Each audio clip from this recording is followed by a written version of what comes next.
All right, dudes. Today we're going to talk about how to survive bugging out when the shit hits the fan. Okay. I feel it's real important to have this discussion because, a lot of people kind of have their heads in the clouds about what bugging out is going to entail, and they're going to die because of it. And we don't want that, right, dudes? We want as many people as possible to make it through this shit.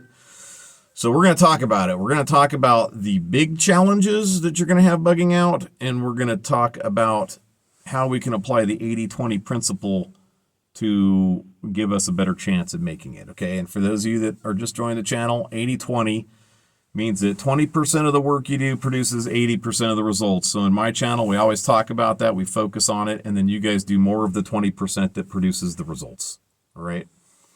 Okay, so let's get right into it. First off, right, be a prepper. Don't bug out. That's the number one thing you can do to survive bugging out, is not doing it in the first place, okay? I know some of you guys are like, well, we're going to have to. Well, a lot of people are going to have to. That's why we're doing this video, and we're going to get into it. But like I've said before, you want to be where you already want to be. And you want to be living like you're already in the shit. All right? So location, location, location, okay? Now, let's get real. A lot of people aren't going to move. They're not going to change anything. So you're going to have to bug out. All right? So what can we consider about location when it comes to bugging out that's going to make us, have an easier time of it, okay? There's a lot of shit, all right? But the first thing is going to be that you're going to want to pick a location that has a reliable water source nearby. What do I mean by reliable? I mean in a place where it's preferably a natural waterway. Like it hasn't been dicked with humans, right? There isn't some dam upstream that's just going to cut off the water supply and put you in, or break and put you in a place where you're dead because of that, right? You picked a bad spot, okay? At the same time, you don't want to pick a place that is a lake that is there as a result of a dam, right? Because what if the dam fails, or what if the dam is destroyed, right? Now it's a different thing now, okay? And a lot of times the ecosystems there are not. It's not an ecosystem in that lake that's going to survive if it turns into a river, all right? So preferably you're looking at a natural waterway, right? You want to be close to one, but you don't want to be right on one, right? People are going to walk the edges of rivers, lakes, ponds, shit like that, okay? You want to be back away from it, but have access to it for at least the first 3 months, because that's when SHTF is going to be the gnarliest. After that, make a decision. If you feel like you haven't seen enough traffic to justify being back in the woods, then go ahead and move camp if you need to, right?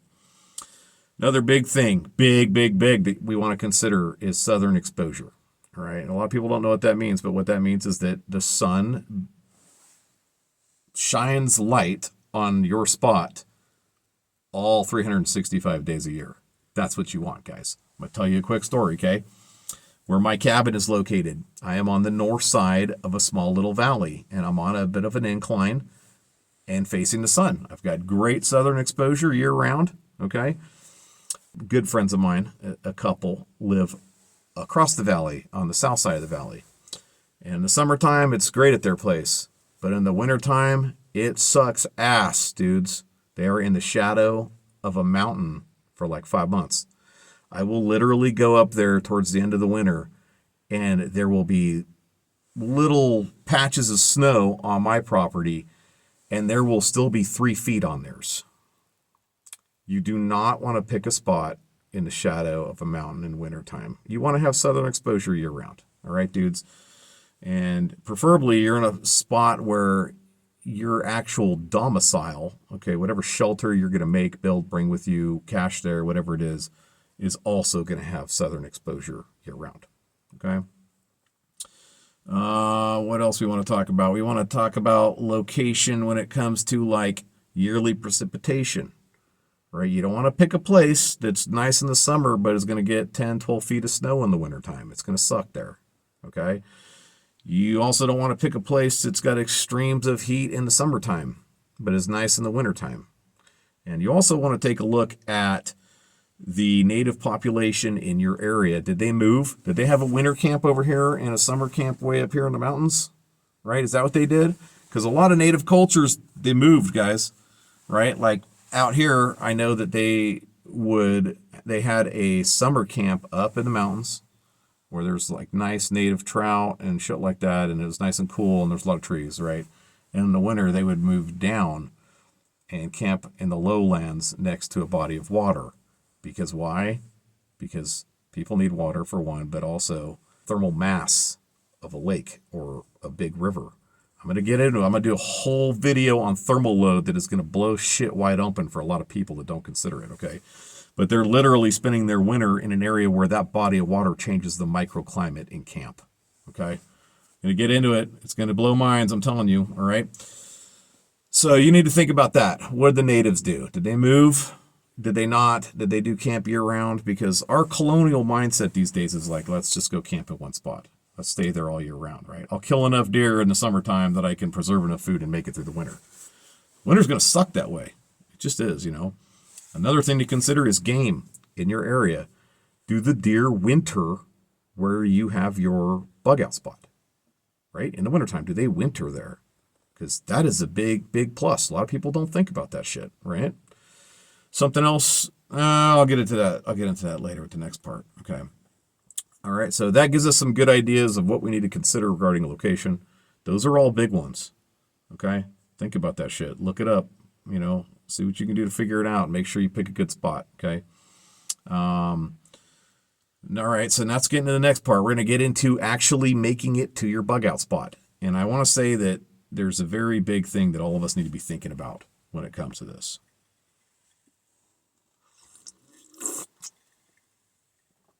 Okay. This one thing is do not put all your eggs in one basket. All right. And here's what I mean by that. I'll give a couple examples, right? If you're just prepping and you're planning on castle doctoring the shit out of, you know, friggin' Teotwaukee and you're staying there, but you don't have all your bug out shit ready, you don't have a bug out spot picked, Murphy's Law is going to stick it to you. And when he does, if you have to leave, you're up shit creek, right? Without a paddle. You don't want to be there. On the flip side, if you're bugging out, you don't want to plan to just to keep all your shit at your house, load it all in the back of your truck and leave. Now you got all your eggs in one basket again. They're all in the back of your truck. Then you take your Ford Raptor, load it full of canned goods and water and shit down the roads. And if you left a little too late and you get gridlocked, all right, now what are you going to do? Now it's compromised your ability to get where you want to go fast. Because guys, you need to get from point A to point B as quickly as you safely can. Okay? So now you have to make a decision. Oh, what do? Do I camp near my Raptor and just spend months trying to eat all my food and not let anyone know it's there? Like, good luck with that shit, right? Do I leave it there and come back for it later and hope nobody freaking broke in and stole all my stuff? All your eggs in one basket, man. Now you're up shit creek, right? What you really want to do, guys, and even if you're not a prepper, okay, you don't have to be a prepper, but you want to have 3 months of food and water at home at all times. Because you never know what could happen, and you might have to shelter in place for a while, okay? You want to have small, light kit, okay? So you can move fast and can get where you need to go quickly, okay? And then you need to cache stuff at your bug out spot. If you are planning on bugging out, I would cache a lot of stuff out there, dudes, as much as you can. Okay, if you're prepping at home and you're planning to stay there, you still need to have a bug out spot, and you probably don't want to invest as many resources in it. Okay? To each their own, though, guys. You know, there is no cookie cutter approach to SHTF. We all have to consider our own, you know, situation and go with that. Okay? All right, so the shit's hit the fan. You're now bugging out, okay? And you need to get to your awesome location that you picked out, okay? Guys, you need to get there as fast as you can while being safe, like I said earlier. And what you're going to do is conduct tactical movement on your way there. I am going to probably have to do a whole video series on tactical movement because it's very big. But what I'm going to do is I am going to drop the big considerations that you want to make right now, okay? So that you know. Again, the 20% that produces 80% of the results, okay? First off, you are going to move during nighttime, You're going to sleep in the day. And when you sleep in the day, you're going to sleep in a place where nobody would want to go. So, for example, the shittiest spot you can find, right? An area that is freaking covered in nasty bushes, stuff like that. Okay, up in this, maybe you had to go through all these shitty rocks that are real ankle twisters to get to it, right? Nobody's going to want to go there. Okay, and you guys got to think about it. Most people are going to be moving during the day, and they're going to be having fires at night and doing all that shit, and you're not. You don't want to be doing what everyone else is doing, man. Okay, all right. So fires. Oh, and during the daytime when you're sleeping, you're always going to have a member of your group that is awake. You guys are going to take turns pulling shifts so that if you hear people approaching your position, they can wake everybody up and you guys can act accordingly. Okay. There will be no fires during this movement. You're going to conduct noise and light discipline. You're going to be quiet. You're going to make sure your gear's quiet, not banging around, clunking around on you. Okay. Because you might have to pass within close proximity to bad people at night, okay? Which hopefully they're making a shit ton of noise and they have firelight in their eyes blinding them, okay? But you want to be quiet, and you're also not going to use lights, all right? And what does that mean? That means you need to practice moving at night, dudes. Get out at night. Go walk around without a flashlight. Keep it on your pocket, but don't use it. Take the kids with you. You know, you'll learn a lot of stuff, man. I'll need to put that on my video list too, but you're going to find out just by taking a step that, okay, I'm on gravel now, just by hearing it, right? Okay, you are going to avoid natural lines of drift. Okay, to quickly explain that to you, this is the way that humans and animals tend to walk the terrain. Okay, a lot of game trails are on natural lines of drift, right? Because it's the easiest way and it's basically the most simple, comfortable way to get from point A to point B. You're going to avoid that shit, which also means you're going to burn up extra calories and you're going to lose extra time. But you're not going to run into anybody on the way there, right? Because armed humans are the most dangerous thing to you at this point in time. You want to avoid the shit out of people, guys, all right? Okay, another thing you're going to do is you're going to learn how to conduct SEALs, okay? It's an acronym. It's SLLS. It stands for Stop, Look, Listen, and Smell. I'll do a video at a point in time on SEALs. Okay, but basically what it is it's something that a lot of big game hunters use this skill. You know, they stop. They don't move at all. 60 to 90 seconds, right? And can they see, smell, or hear anything that might be dangerous to them nearby? Or is that where the game is, right? Okay, I think you get the idea. Did a whole TikTok on it, but I'll do a bigger one for YouTube, all right? And another thing is if you are moving in a group, which you should be, there is something called bounding overwatch, which is one group moves forward, pulls security, while the other group then moves beyond them, and they stop and pull security while the other group moves beyond them, okay? And there's something else big, and that's where this applies, is avoiding danger areas. All right, so a danger area is a high traffic area, or an area that is likely to have a lot of humans, or an area that allows you to be easily seen. All right, so highways, buildings, walking trails, open meadows. Some of these cannot be avoided. Like, look behind me, right? I got a massive, giant, freaking just danger area that goes for miles and miles and miles. All around this place. And so bounding overwatch would be the method to move through that at night, right? So you have one element covering another element, okay? If you can avoid it, though, do so. If there's a small meadow, but there's trees around it, you're going to move through the trees, right? If you have to cross roads, you're going to be careful. You're going to put a security element in. You're going to conduct SEALs. You're going to make sure no one's coming. And then one at a time, people are going to dart across the road and then pull security on the other side while the first group crosses the road, okay? Just be smart about it, dudes. Avoid buildings, okay? If you have to go in a building, God forbid you decide you're going to spend the night in a building. Don't do that shit. But if you don't listen to me and you're going to do it, man, you better move up very carefully. You better conduct SEALs. You know, when you get right to that building, better make sure nobody's in there, man. All right? Because that's how you're going to get yourself whacked, all right? So I think that pretty much covers it for movement to your actual bug out spot. Okay, now what do we want to have at our bug out spot when we get there? Right? What is really gonna make it or break it for us? Right? What's the 20% of shit we want to have in our cache? Okay. And you know, I'm gonna start out talking about starvation for a minute. This is one of those things that I need to build some expectations with for a lot of survivalists, okay? You're going to starve your ass off if this shit goes down. Everyone thinks they're going to run out to the woods and everything's going to be freaking rainbows and unicorns and shit, and they're going to live a My Little Pony life out there, living on native trout and smoking it, and like, I never have to go to work again, bro. It's so cool. That's not how it's going to go down, all right? You could if you really know your shit, and I'll get into that in a minute, okay? But even those of us that know, like, you're going to have really hard times, dudes. You know, I've done research on, like, the native populations out here. They knew how to do their shit, and it's not just out here. I've read about them all over the place, okay? There were famine years where a third of them died, and they knew what they're doing. And I want you guys to think about this. There is a natural cycle of things. There's a natural cycle, okay? This year for me was the year of pack rats and broken down vehicles. All right? It's just the truth, though. I mean, the pack rats this year, I don't know what the hell happened, but crazy. Like, maybe the snakes had a bad year last year, right? So there weren't that many snakes or whatever's eating them, you know? Maybe the coyotes had a hard year, right? But there's give and take in nature. So you cannot just, take one approach and expect that to work for you the whole way through shit hit the fan. It's not going to work that way. All right.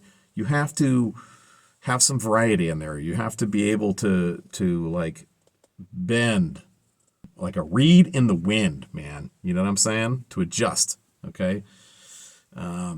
So let's talk about it for a minute. Okay. And some different things you want to be able to take advantage of. Okay. You want to have snares with you. There's rabbits all over the states. Okay, it is a lean meat source. It's not the only thing you want. But guys, go watch my 22 LR versus snares video. I break the shit down pretty good, okay? The next thing you're going to want is you're going to want a rifle chambered in a rifle cartridge. It's big that you have this. I did a firearms preps video. Go watch it, okay? But we're going to take 5.56, for example. And I know a lot of dudes are like, 22 long rifle is the way to go. It's not. I mean, maybe for some people it might make sense, but for most people it's not going to make sense, dudes. Right? Think about the weight. Think about the cost of getting involved. Everyone's like, oh, 22 LR is cheap. It's lightweight, all this shit. Let me break it down really, really fast, okay? A 5.56 round weighs 12 grams. 22 long rifle weighs 4 grams.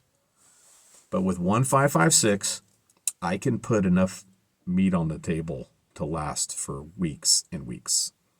Whereas to do the same thing with 22 long rifle, you'll have to expend 200 rounds of ammunition. So people are like, oh, 22's quiet. Not if you're firing 200 damn rounds off. And I fired one round of 5.56. Not to mention you're out there constantly hunting. Yeah, it might be fun, but it's not efficient, dudes. It's not. Okay? You need a rifle that can take game at extended ranges because game pressure is going to be really high. And you need to practice and do your part so you can make sure you can consistently do that. So if you're not hunting, if you're not a hunter, now is the time to start. So a lot of people think they can go to the range, zero rifle, and they're good for the rest of eternity. It does not work that way. The next thing is going to be seed banks. Put a seed bank in your cache. And I'm going to tell you guys something, okay? Buy the seed bank from the source. Don't get it from Amazon. Personal experience, I have bought numerous seed banks over the years, and I actually open them up and use them. Okay, I keep them for a couple years. I open them, I use them. I plant that shit and see if it grows. Okay, and when I buy directly from the source, let's just take like mypatriotsupply.com. Okay, I just saw it on a can I got the other day that I used. It's for like throwing out scratch the chickens now, right? But that was one of the people I bought from at one point in time. I planted the seeds a couple years after buying them. They were great. They were all viable, all good to go. But this year I planted seeds out of a seed bank I bought off of Amazon, and less than 20% of them were viable seed. How shitty would it be to buy all this stuff and get ready. You got your cash put in, you get out there, and freaking less than 20% of your damn seeds are good. Wow. That would really suck, huh? So you don't want that to happen. Make sure you're buying it directly from the source. The only thing I can assume is, I mean, there's only a couple things I can assume, right? Is that either the seeds weren't good to begin with, or they sat in some Amazon warehouse for 3 months at room temperature or higher than regular room temps, right? And that hurt the seeds. Okay, so I just have had always better luck buying directly from the source to do that. Okay. Also, let's talk about skills real quick, because this is part of the 20 that's going to make 80% of the difference for you. All right, guys, you need to get out there and you need to practice some of these bug out skills. You need to practice growing shit. I don't care if you're in an apartment, man. Do it on your balcony. Okay, do it in your window. I don't care.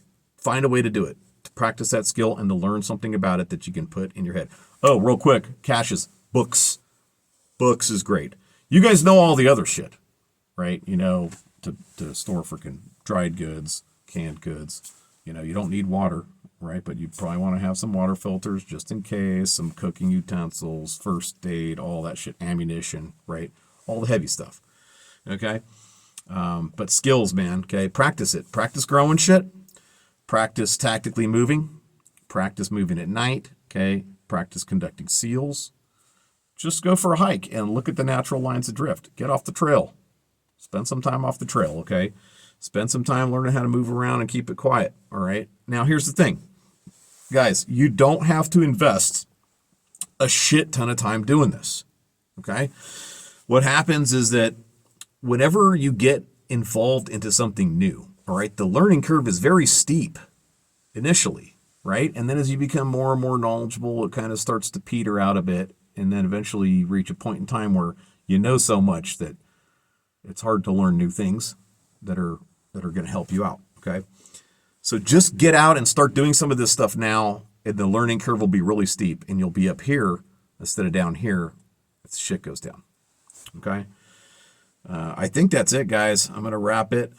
You know, I try not to make these too long because everyone's got stuff to do and, like, family to kick it with and shit, okay? So I hope you guys got something good out of it. Let's make it a conversation now. Comments down below. You know, what do you think I didn't think about or I didn't mention? And like, share, subscribe, okay? Check out my Patreon link. I'm going to put it in the description. I got additional content on there for patrons, and I could use help getting some financial support for the channel so I could do bigger and better things. All right, guys, that's it, man. I'll see you all in the next video.